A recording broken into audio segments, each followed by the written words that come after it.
GB হাসপাতালের X-ray বিভাগে স্বাস্থ্যকর্মীদের অনিয়মানুবর্তিতার অভিযোগ। নির্ধারিত সময় দীর্ঘক্ষণ অপেক্ষার পরও সংশ্লিষ্ট স্বাস্থ্যকর্মীর অনুপস্থিতির কারণে রোগী ও তাদের পরিজনরা নিতে পারছেন না এক্স-রের অ্যাপয়েন্টমেন্ট। সংশ্লিষ্ট সাধারণ চরম হয়রানি ও দুর্ভোগের শিকার, ভোগান্তির কারণে ক্ষোভ প্রকাশ। বর্তমান রাজ্য সরকার চিকিৎসা তথা স্বাস্থ্য পরিষেবার উন্নয়নে অধিক সচেষ্ট। সাধারণ মানুষ যেন সহজে সরকারি স্বাস্থ্য পরিষেবা গ্রহণ করতে পারেন, এর জন্য ব্যাপক হারে চিকিৎসা পরিকাঠামো উন্নয়নের প্রয়াস চলছে। এই পরিস্থিতিতে রাজ্যের সরকারি রেফারেল জিবি হাসপাতালের এক্স-রে বিভাগে ভিন্ন চিত্র পরিলক্ষিত। সকাল থেকে দীর্ঘক্ষণ অপেক্ষার পরও এই এক্স-রে বিভাগে এসে রোগী ও তাদের আত্মীয় পরিজনরা গ্রহণ করতে পারছেন না এক্স-রের অ্যাপয়েন্টমেন্ট। যেখানে অ্যাপয়েন্টমেন্টের কাউন্টার নির্ধারিত সময়ের পরও সে চেয়ার ফাঁকা। দীর্ঘক্ষণ সংশ্লিষ্ট রোগী ও তাদের পরিজনরা দাঁড়িয়ে থাকলেও সংশ্লিষ্ট বিভাগের যিনি অ্যাপয়েন্টমেন্ট প্রদান করেন সেই স্বাস্থ্যকর্মীরই দেখা নেই।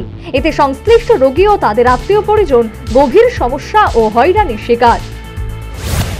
সমস্যা কিতে 2 ঘন্টা হইয়া দাঁড়াই দিচ্ছি, তাই না কোনো লাগে হইতাছে না, এক্সার করা বহু ব্যথা বুঝিনি। তো ডাক্তার যদি চাপারে না তা আমরা কিতা করবো? তার লাগে কি আমরা কোন সময় লাইন দিয়ে দাঁড়াই দিচ্ছি, তাই না আইয়ে না, তাই না রেগুলার আমি ঘুরছি। ডেট নিতে আসলেন? হ্যাঁ। এরপরে আয়ার কি দেখছেন? তাই নাই, এবারে আবার আইছি ঘুরিয়া নাই, আবার আইছি অকল ঘুরিয়া নাই, এই তাই পাইছি না। কি মনে হইতেছে সরকারি কর্মচারী ওনার তো ডিউটি, এখানে ডিউটি করা, কি মনে হয়? তাহলে ডিউটি করবো কি? তাহলে কোনো হারটা আছে? তাহলে ডিউটি, তাহলে ডিউটির কোনো প্রবলেম নেই, তারা দেয় না। যে রুগীরা মরবো, আমরা চিকিৎসা করানো লাগবো, এটা তারা কোনো আরেক জন্য করতে আসে না। কত ঘন্টা ধরে আপনারা ঘুরতেছেন? আমরা মনে 3 ঘন্টা থেকে ঘুরতে। দূর দূরান্ত থেকে রোগী ও তাদের আত্মীয় পরিজন এসে এই এক্স-রে বিভাগে স্বাস্থ্যকর্মীর অনুপস্থিতির কারণে হয়রানি ও দুর্ভোগের শিকার। এতে স্বভাবতই সংশ্লিষ্টরা ক্ষোভ উগরে দিলেন। ক্যান্সার ডেট নিতে আইসি, এখানে এই কাউন্টার লোক নাই, এই ডেটটা কীভাবে নেব? কতক্ষণ ধরে লোক নাই?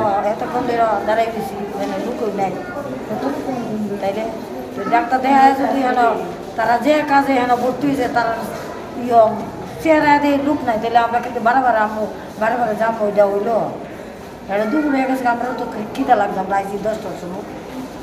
কতক্ষণ ধরে দাঁড়াইছেন? কতক্ষণে না, আমি আইসি যে আধা ঘন্টা হয়ে গেছে, কেন দাঁড়াই দিচ্ছি, লোক নাই, দাঁড়াই নিলাম। কোনখান থেকে আইসেন? যে ডাক্তার দিয়ে কইছে যে আপনি সোনোগ্রাফির ডেটটা নিয়ে আসেন। এক্সরে? এই আমি হয় সোনোগ্রাফির ডেট, এক্সআর ডেট, তারা তো এনে লোক নাই। কি মনে হইতেছে এত বড় একটা হসপিটাল, তারা কি ডিউটি করতেছে ঠিকভাবে মনে করে?